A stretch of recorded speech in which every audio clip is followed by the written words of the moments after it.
بسم الله الرحمن الرحيم. وما أرسلنا في قرية من نبي إلا أخذنا أهلها بالبأساء والضراء لعلهم يضرعون. ہم یہ چیز پڑھ رہے تھے کہ اس صورت میں اللہ رب العزت نے سابقہ قوموں کے حالات پیش کیے ہیں کہ ان کی طرف ہم نے رسول مبعوث کیے، انبیاء بھیجے، انہوں نے اپنے انبیاء کے ساتھ کیسا سلوک کیا تھا، اللہ اور اس کے رسول کی حکم عدلی اور حکم پامالی کی تھی، اس کے عوض انہیں ظاہر بات ہے سزائیں دی گئیں، لیکن ان کو جو سزائیں دی گئی ہیں وہ یک بار نہیں دی گئی، پہلے انہیں تنبیہ کرنے کے لیے تھوڑی تھوڑی سزائیں دی گئی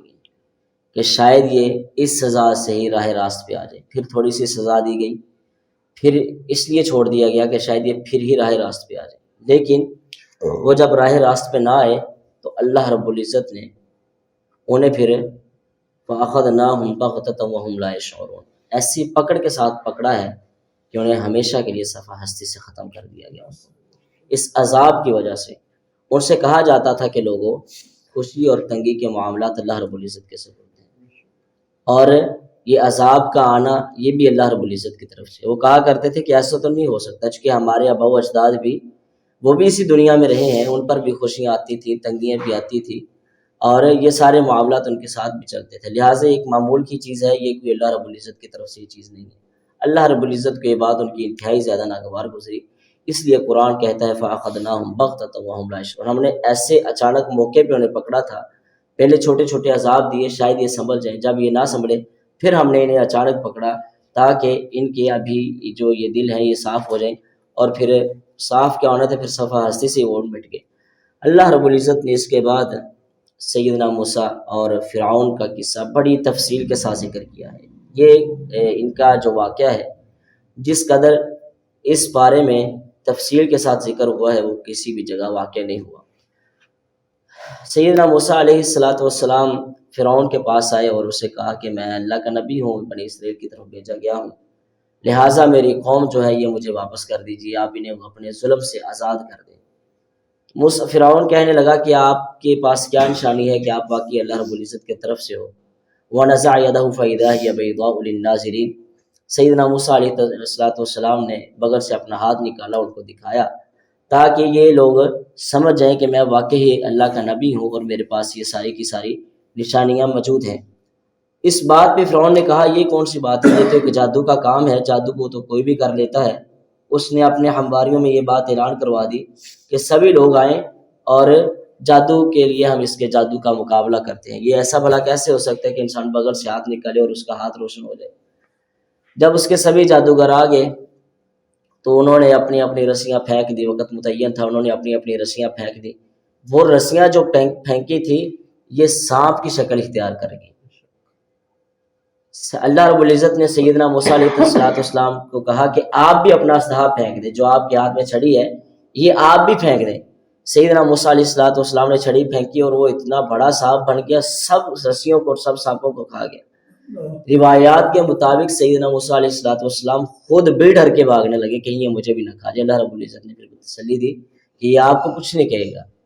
یہ دیکھنا تھا کہ تمام جادوگر کہنے لگے یہ کوئی بندہ، یہ جادوگر نہیں ہے، یہ کوئی عام بندہ نہیں ہے، یہ تو بلکہ اللہ کا مقرب ہے۔ اتنی بات کہنا تھی، اور ان کے سامنے جو انہوں نے دیکھا تھا انہوں نے کہا کہ یہ جادو تھا لوگوں کی نظروں کے لیے، لوگوں کو یہ صرف سانپ نظر آتے تھے، حقیقت میں ہماری یہ رسیاں تھیں اور ہمیں یہ رسیاں ہی نظر آ رہی تھیں، لوگ اسے جب دیکھتے تھے تو انہیں یہ سانپ نظر آتے تھے۔ اتنی بات دیکھنی تھی کہ انہوں نے اپنے آپ کو فوراً آمنا بربی موسیٰ و ہارون، وہ کہنے لگے کہ ہم ایمان لے آئے ہیں موسیٰ اور ہارون کے رب کے ساتھ۔ اللہ رب العزت نے یہ ایسا معجزہ ادا کیا تھا سیدنا اپنا موسیٰ علیہ السلام کو کہ جب یہ سبھی لوگ مسلمان ہو گئے، فرعون کو پتہ چلا، فرعون کہنے لگا کہ اس کا مطلب یہ ہوا کہ آپ موسیٰ کے ساتھ پہلے سے ملے ہوئے تھے مجھے ذلیل کرنے کے لیے، لہٰذا میں آپ کا علاج کرتا ہوں۔ ان کی بچیوں کو، جو خواتین ہوتی ہیں چھوٹی یا بڑی ہوتی ہیں، انہیں گرفتار کر لیتا، اپنے حصار میں لے لیتا، اور جو بچے ہوتے جوان ہوتے انہیں وہ مار دیتا، زندہ یا چھوٹے پیدا ہوتے ہی مار دیتا، یا جو بڑے ہوتے جس قدر بھی اسے ملتے وہ نوجوان، وہ انہیں اپنی گرفت میں کر لیتا۔ کہنے لگے موسیٰ اس سے تو بہتر ہم فرعون کے پاس ہی ٹھیک تھے، ظلم تو کرتا تھا لیکن کم از کم ہم مارتا تو نہیں تھا نا۔ اب اچھا ہم مسلمان ہو چکے ہیں، کیا فائدہ ہمیں مسلمان ہونے کا؟ ادھر سے ہمیں موسیٰ پھر ہماری بچیوں کو ویسے وہ اپنے حصار میں لے رہا ہے، اور ہمارے بچوں کو یا ہمارے جوانوں کو وہ اپنی گرفت میں کر کے انہیں قتل کر رہا ہے۔ غرض طرح طرح کے ان پر عذاب نازل کر دیے گئے بنی اسرائیل پر۔ انہیں بار بار کہا گیا کہ آپ غلط کام نہ کرو، اللہ رب العزت نے آپ کو فرعون سے نجات دلائی ہے۔ یہ پھر بھی چھوٹے چھوٹے جب عذاب آتے ان سے یہ سبق نہ سیکھتے، عذاب آتے وقتی طور اللہ رب العزت کے ہاں یہ گڑ گڑانے لگتے، رونے لگتے، معافی طلب کرتے اور موسیٰ سے کہتے موسیٰ ہمارے لیے اللہ سے دعا کرو، اب ہم آپ کے مطیع بن کے رہیں گے، اب ہم آپ کی فرما برداری کریں گے۔ سیدنا موسیٰ علیہ الصلوۃ والسلام اللہ رب العزت سے دعا کرتے، عذاب ٹل جاتا، جیسے ہی عذاب ختم ہوتا یہ پھر اپنے روش پہ آ جاتے، پھر نافرمانیوں پہ آ جاتے، پھر اللہ رب العزت کی حکم عدولی پہ آ جاتے۔ اللہ رب العزت نے پھر آخرکار انہیں اس طرح کے عذاب سے دوچار کیا کہ ان کی پکی پکی کچھ لوگ تھے انہوں نے تو کنفرم توبہ کر لی، اور کچھ لوگ ایسے تھے کہ جنہوں نے پھر بھی توبہ نہیں کی۔ ان میں سے وہ لوگ تھے کہ انہوں نے کہا کہ ہمیں ایسے کچھ مقام پہ لے جاؤ جہاں پہ ہم توبہ کریں اللہ رب العزت سے۔ اللہ رب العزت نے کہا کہ آپ فلاں پہاڑی پہ لے آئے، فلاں مقام پہ لے آئے، گویا کہ جب یہ توبہ کریں گے تو میں ان کی توبہ قبول کر لوں گا۔ یہ 70 آدمی تھے، جب ان 70 کو لے کے جایا جا رہا تھا، انہوں نے جا کے توبہ تو نہ کی لیکن ایک نیا ہی اللہ رب العزت سے مطالبہ کر دیا اور سیدنا موسیٰ سے کہ ہم تیرے خدا کو دیکھنا چاہتے ہیں، ہم یہاں توبہ نہیں کریں گے، آ کے ہم البتہ تیرے خدا کو دیکھنا چاہتے ہیں۔ اللہ رب العزت نے پھر ان پہ عذاب نازل کیا اور وہ سارے کے سارے بے ہوش ہو گئے، بعض اس میں سے ہلاک ہو گئے۔ سیدنا موسیٰ علیہ الصلوۃ والسلام کے دل میں یہ بات ہے، اللہ بات تو انہوں نے ٹھیک کی تھی کہ اگر تجھے دیکھ لیں تو ایمان پختہ طریقے سے لے آئیں گے۔ اللہ رب العزت نے فرمایا موسیٰ مجھے کوئی بھی آنکھ دیکھ نہیں سکتی، اتنا نور ہے اور اتنی تجلی ہے، مجھے کوئی بھی آنکھ دیکھ نہیں سکتی، البتہ تو پھر بھی اصرار کرتا ہے فلاں پہاڑی کی طرف دیکھ لے، اگر تو یہ پہاڑی ریزہ ریزہ نہ ہوئی اور اپنی جگہ پہ ٹکی رہی گویا پھر تو مجھے دیکھ لے گا، اگر یہ پہاڑی اپنی جگہ پہ نہ رہی تو پھر تو مجھے نہیں دیکھ سکتا۔ جیسے اللہ رب العزت کے نور کی تجلیاں اس پہاڑ پہ پڑی، وہ پہاڑ فوری ریزہ ریزہ ہو گیا، پہاڑ پاش پاش ہو گیا۔ موسیٰ علیہ الصلوۃ والسلام کہنے لگے کہ اللہ میں تجھے نہیں دیکھ سکتا۔ اس کے بعد نبی مکرم علیہ الصلوۃ والسلام اور اس کی امت کا تذکرہ ہے کہ ہم نے ایک رسول آپ کے اندر بھیجا ہے، وہ بظاہر تو ان پڑھ ہے، کسی کوئی ان کا استاد نہیں ہے، لیکن وہ آپ کے یأمرون بالمعروف وینہون عن المنکر، وہ آپ کو آ کے نیکی کا حکم دیتا ہے، برائیوں سے روکتا ہے، اور وہ آپ کو حلال پاکیزہ کھانے کے لیے آپ کی تبلیغ کرتا ہے، اور یہ جو آپ طرح طرح کے جو برے کھانے ہیں یعنی کہ جو حرام کھانے ہیں انہیں آپ کھاتے ہیں ان سے وہ روکتا ہے۔ اس کے بعد اللہ رب العزت نے بنی نوح سے ایک وعدہ لیا گیا تھا، اس کا تذکرہ فرمایا ہے کہ ہم نے آپ سے ایک وعدہ لیا تھا جب آپ کی روحوں کو ابھی دنیا نہیں بنی تھی، اب ہم پلان تھا ہمارا بنانے کا، ہم نے تمام تر روحوں کو عالم ارواح میں جمع کیا تھا، وہاں پہ ہم نے آپ سے وعدہ لیا تھا کہ اگر آپ کے ہوتے ہوئے ہماری کوئی نشانی آ جائے، یعنی ہمارا کوئی رسول آ جائے، کوئی پیغمبر آ جائے، ہماری کوئی کتاب آ جائے، آپ اپنی تمام تر باتیں ترک کر کے، اپنے عقائد و نظریات کو ترک کر کے اس نبی کے اور اس قرآن کی بات کو فالو کرنے لگ جائیں گے۔ اللہ رب العزت کہتے ہیں کہ ہم نے آپ سے وعدہ لیا تھا۔ بعض مفسرین نے سے یہاں یہ بھی مراد لیا ہے، ایک تو یہ وعدہ ہو سکتا ہے اور دوسرا وعدہ یہ ہے کہ وعدہ فطری ایک چیز ہوتی ہے کہ انسان کا اسے ضمیر ملامت کرتا ہے کہ یار یہ وعدہ وفا کرنا چاہیے، یعنی ہم نے انسان کو بنایا ہے، وہ ہمیں ہماری قدرتوں کو دیکھتا ہے، ہمارے چاند ستاروں کو دیکھتا ہے، وہ ہمارے دل کے روشن ہونے کو دیکھتا ہے، ہمارے اندھیروں کو دیکھتا ہے، ہم جو بارش نازل کرتے ہیں، پہاڑ ہم نے بنائے ہیں، سمندروں کا نظام چلائے، ان چیزوں کو دیکھ انسان کی فطرت میں یہ چیز ہے کہ اس کی عقل خود بخود حقائق قبول کرنا شروع ہو جاتی ہے۔ لیکن یہ وہ لوگ ہیں کہ پھر جنہوں نے اپنا وعدہ وفا نہ کیا، اللہ رب العزت کے اس وعدے کو بھی نہ دیکھا، نہ ہی تو جب ان کے پیغمبر آئے اور اللہ رب العزت نے کتاب نازل فرمائی نہ ہی ان پہ ایمان لے کے، اور نہ ہی جو ان کے اندر ایک فطری وعدہ رکھا ہوا تھا نہ ہی انہوں نے اس فطری وعدے پہ عمل کیا۔ اس کے بعد اللہ رب العزت یہ فرما رہے ہیں کہ صرف آپ کے پاس علم کا آ جانا ضروری نہیں ہے، جب تک آپ کے پاس عمل نہیں ہے تو اس وقت تک آپ کے پاس کچھ بھی نہیں ہے۔ فَمَثَلُهُ كَمَثَلِ الْكَلْبِ إِن تَحْمِلْ عَلَيْهِ يَلْهَثْ أَوْ تَتْرُكْهُ يَلْهَثْ۔ قرآن کہتا ہے کہ جس کے پاس علم تو ہے لیکن عمل نہیں ہے، وہ چاہے ایک آیت کا ہو یا پورے کے پورے قرآن کا ہو، گویا کہ وہ کتے کی مانند ہے، اس سے پتہ ہی نہیں ہے کہ میں نے کیا میرے پاس اللہ رب العزت نے مجھے کیا دیا کیا نہیں دیا۔ جس طرح آپ کتا دیکھیں جب اس پہ کوئی وزن لاد دیا جائے پھر بھی اس کی زبان باہر رہتی ہے، اور جب اس کے اوپر کوئی وزن نہ بھی لاتا جائے پھر بھی اس کی زبان ہمیشہ للچائی ہوئی نظروں سے باہر رہتی ہے۔ اللہ رب العزت فرماتے ہیں وہ چاہے تو پھر ہمارے علم کو چھوڑ دے، چاہے تو اپنا ہی رکھے۔ جب اس نے اس پہ عمل نہیں کرنا تو گویا وہ کتے کی مانند ہے۔ دوسری جگہ اللہ رب العزت قرآن میں فرماتے ہیں یا ایھا الذین آمنوا، یا ایھا الذین، اللہ رب العزت فرماتے ہیں کہ ایسے علم کا آپ کے پاس کوئی بھی فائدہ نہیں جس پہ آپ عمل نہیں کرتے، بلکہ کبر مقتا عند اللہ ان تقولوا ما لا تفعلون، کہ جو آپ کے پاس علم ہے اس پہ عمل نہیں کرتے، اس سے بڑا اللہ رب العزت کے ہاں کوئی معیوب عمل ہی نہیں ہے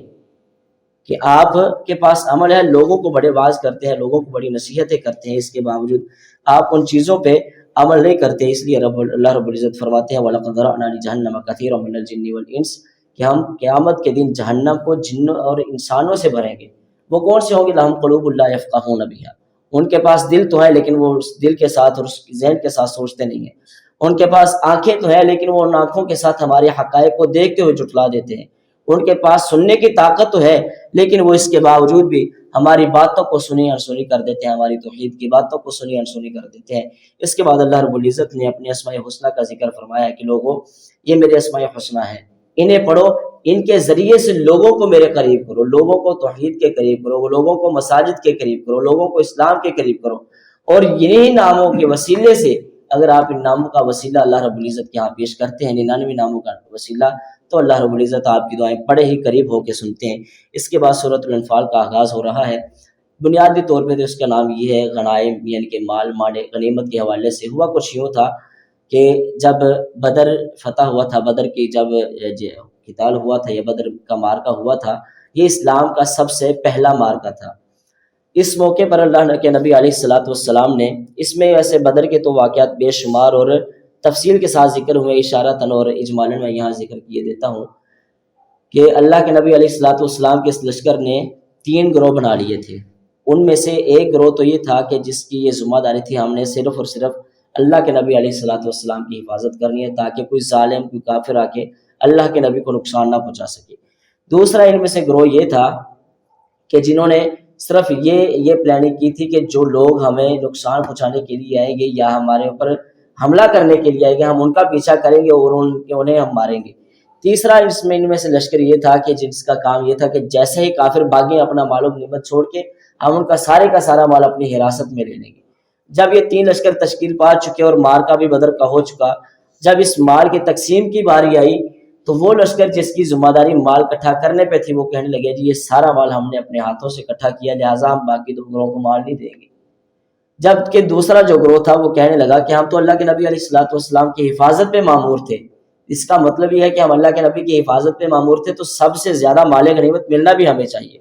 تیسرا گروہ یہ کہنے لگا کہ ہم نے آپ دونوں کی حفاظت کی ہے، گویا ہم نے مال بھی بچایا ہے ان کا، یعنی کہ ان کا مال اپنی طرف بھی کھینچا ہے، اور ہم نے اللہ کے نبی کی حفاظت کے ساتھ ساتھ آپ کی بھی حفاظت کی ہے، ہم نے اسلام کی حفاظت کی ہے، اسلام کے کلمے کو بلند کرنے کا کام کیا، لہٰذا یہ مال غنیمت ہمارا ہوگا۔ چونکہ ابھی یہ لوگ نئے مسلمان ہوئے تھے جنہوں نے بدر کا مارکہ یہ لڑا تھا، ان میں ابھی وہ تہذیب اور وہ تمدن نہیں تھا، ابھی ان میں وہ طریقہ اور سلیقہ نہیں تھا جس اعتبار سے ہونا چاہیے۔ اللہ رب العزت نے سورت کے آغاز میں یہ اس ان باتوں کا ذکر کیا ہے کہ لوگوں یہ مال حقیقت میں اللہ اور اس کے رسول کا ہے، چونکہ اللہ رب العزت ہی کا یہ اصل مال ہے، اور اللہ رب العزت نے آپ کو فتح دی ہے اور نبی علیہ الصلوۃ والسلام کے توسط سے آپ کو فتح دی ہے۔ انہی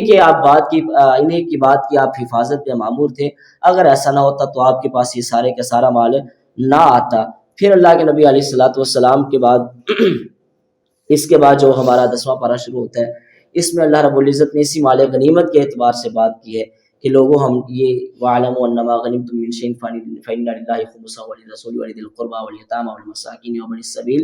کہ اس مال میں سے 5واں حصہ، یعنی کہ 5 حصے کریں گے نا، 4 حصے تو یہ فوجیوں کے پاس چلے جائیں گے، یعنی کہ جو اللہ کے نبی کی حفاظت پہ مامور تھے، یا جو مال غنیمت اکٹھا کر رہے تھے، یا جو جہاد میں بڑھ چڑھ کے حصہ لینے والے تھے، یا جو خود تو جہاد نہیں کرتے تھے لیکن اپنی طرف سے پیسے دے دیتے تھے، اپنی طرف سے اپنے اونٹ وغیرہ ہبا کر دیتے تھے کہ آپ یہ ہماری چیزیں لے جائیں اور جہاد کریں، چونکہ ہمارے اندر اتنی شکت نہیں ہے، مالی اپنا بدنی اعتبار پہ ہم کمزور ہیں۔ اللہ رب العزت نے یہ کہا کہ 4 حصے تو ان فوجیوں کے لیے ہیں، جبکہ اس میں سے 5واں حصہ اللہ اور اس کے رسول کے لیے۔ اللہ اور اس کے رسول کے لیے اس سے مراد یہ ہے کہ اس میں سے جو اللہ